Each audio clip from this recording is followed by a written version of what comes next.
పవన్ కళ్యాణ్ గారు 17 సంవత్సరాల శ్రమ కామన్ మ్యాన్ ప్రొటెక్షన్ ఫోర్స్ పెట్టినప్పటి నుంచి ప్రజల కోసం పోరాటం చేస్తున్న పవన్ కళ్యాణ్ గారు ఎన్ని కష్టాలు పడ్డారు, ఎన్ని బాధలు పడ్డారు, ఎన్ని మాటలు పడ్డారు మీ అందరికీ తెలుసు.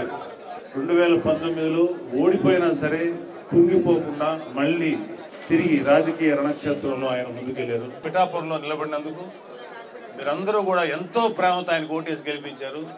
మీ అందరికీ హృదయపూర్వకమైన థ్యాంక్స్. మనస్ఫూర్తిగా మీ అందరికీ ప్రేమగా థ్యాంక్స్ చెప్తున్నాను.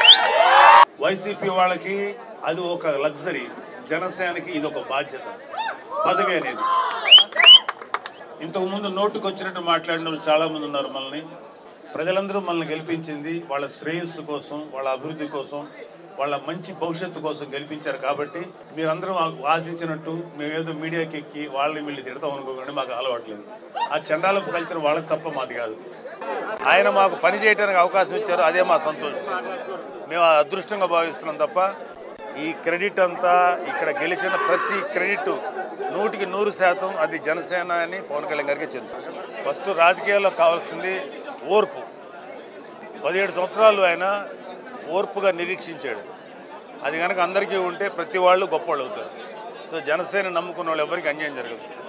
2014 నుంచి ఇంకా అంతకు ముందు నుంచి కూడా ఉన్న ప్రతి ఒక్కళ్ళు ఇప్పుడు దాకా ఉన్న వాళ్ళకి ఖచ్చితంగా మంచి న్యాయం జరుగుతుంది.